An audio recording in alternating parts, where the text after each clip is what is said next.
Today on CityCast Philly, all summer long, we've talked about music festivals, free events, and places to eat in the city. And today, we're adding dance to the list.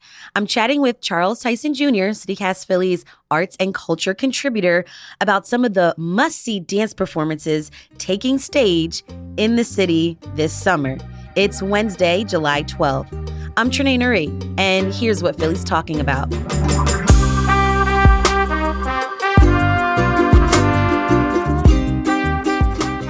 Charles, welcome back to the show. Hey, Trinae. Good to be back. Charles, you've got 30 years experience as a dancer, choreographer. You started your own dance company and performed around the city. And you host the podcast, Philadelphia Dance Talk Radio. So I've got to ask you, what are your recommendations for the can't miss dance shows to watch this summer? There is some cool stuff happening this summer, especially this month. The big highlight for me is the BalletX Summer Series. It's starting today and it runs through the 23rd at the Wilma Theater. They are having a new commissioned world premiere by choreographer Niccolo Fonte, which is called Sid, A Hero's Journey. And it's inspired by the classic Hermann Hesse novel Siddhartha. And it's going to be their first evening-length work since the pandemic. Okay, so they're coming back after a couple of years now. Yeah, I mean, they've done like smaller works, but this is the first time they've been able to go big. Mm-hmm. And the piece is based on Siddhartha, which is, it's an everyman story. It's about a young man who's trying to find, his purpose in life. And throughout the book, he comes across all these individuals that give him insight into who he is and where he's going. And so that translates pretty nicely into a full-length ballet. And I sat down with artistic director Christine Cox and Niccolo Fonte, the choreographer of this work, to talk about, what we're going to see and be treated to this summer. And he talked about what he wants the audience to come away with. There were many, many visual elements in the book that I thought that I could bring to life in a ballet and make the characters, interesting characters to care about. And one of the objectives that I really wanted to accomplish with this work is, for the audience to really fall in love with the character of Sid, like fall in love with him and root for him, like want him to succeed. I like that theme. I think that also pairs with, Philly identity. So right, yeah. Rooting for the underdog. I like that. Exactly. Now, Charles, BalletX started back in 2005, so they're celebrating 18 years in the city.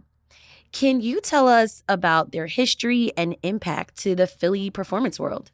Yes, I have really enjoyed seeing BalletX's journey. So BalletX started in 2005.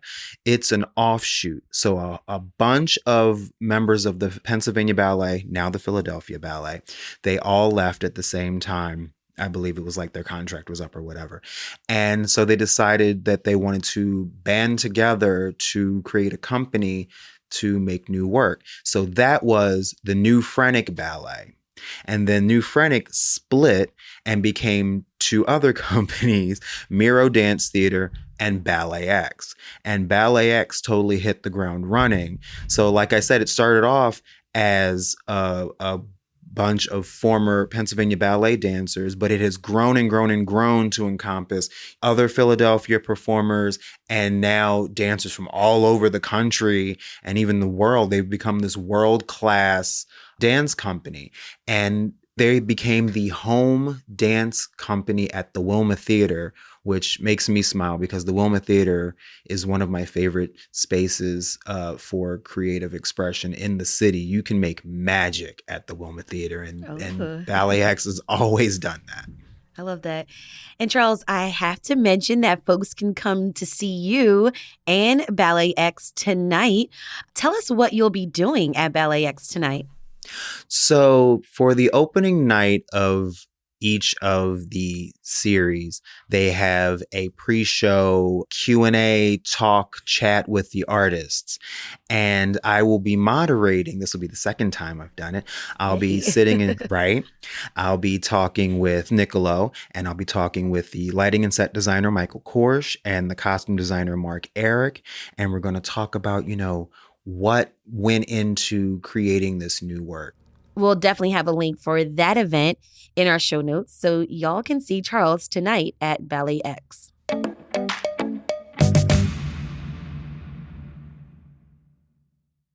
So what other dance performances are you looking forward to this summer? So the summer is a good time for dance. And this month alone, there are some really cool things. For instance, and these are both at the end of the month, actually. So on July 29th, Megan Bridge, who is a prolific choreographer in the city, she's been moving and shaking literally. For as long as I have, actually. She and her son, Tristan, are going to be performing at the Philadelphia Museum of Art, a project called the Bach Cello Suites Project.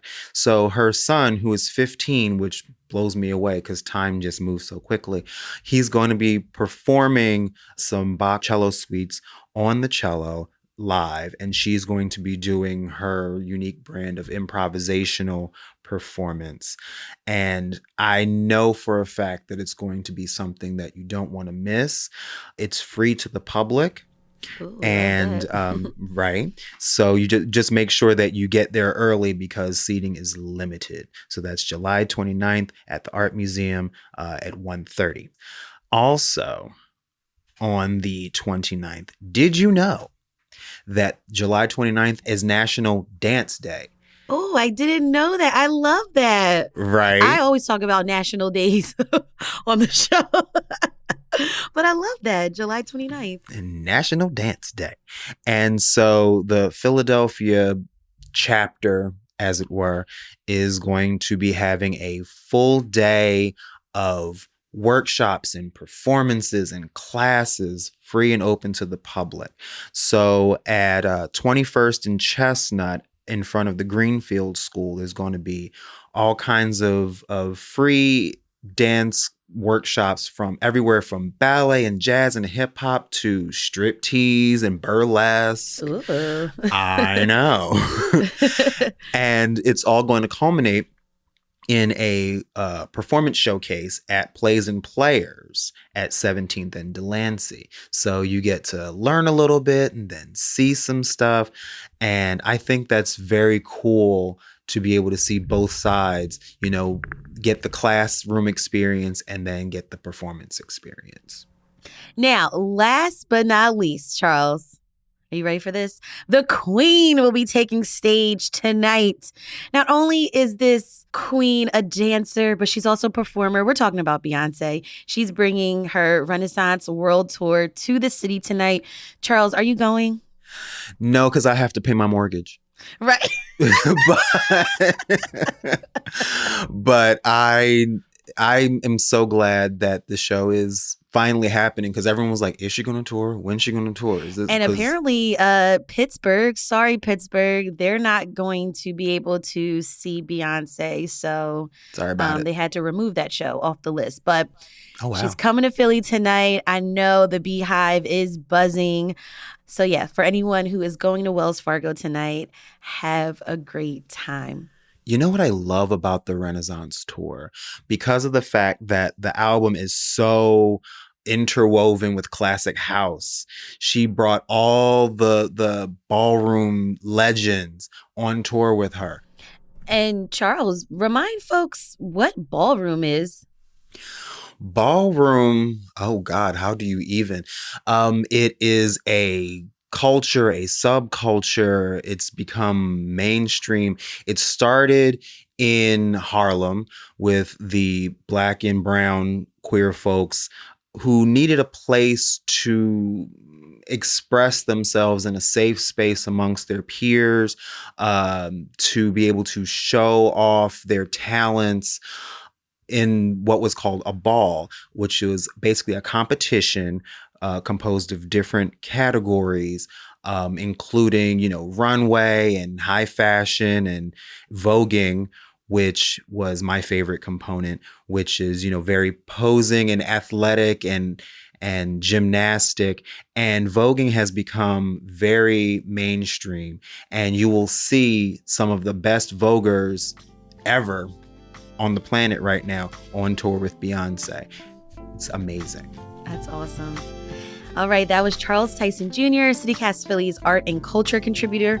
Charles, thank you so much for all these recommendations. Oh, thank you. It's always a pleasure.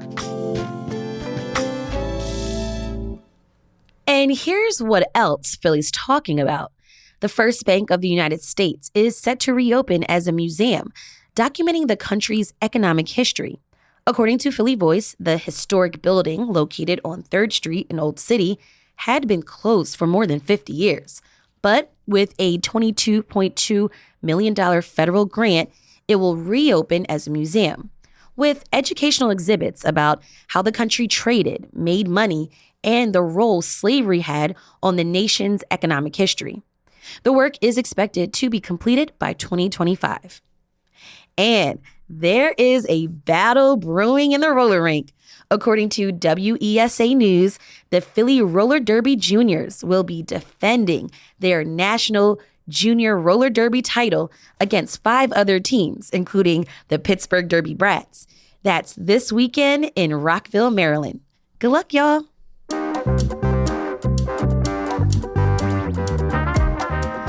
That's all for today here on CityCast Philly.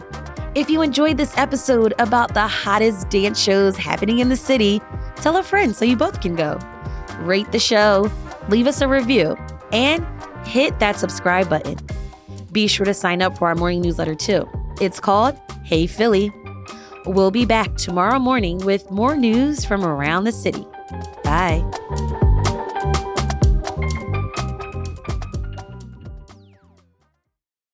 I love that. Anything else on your list? No, that was it. That was it? Okay. Okay. That's okay.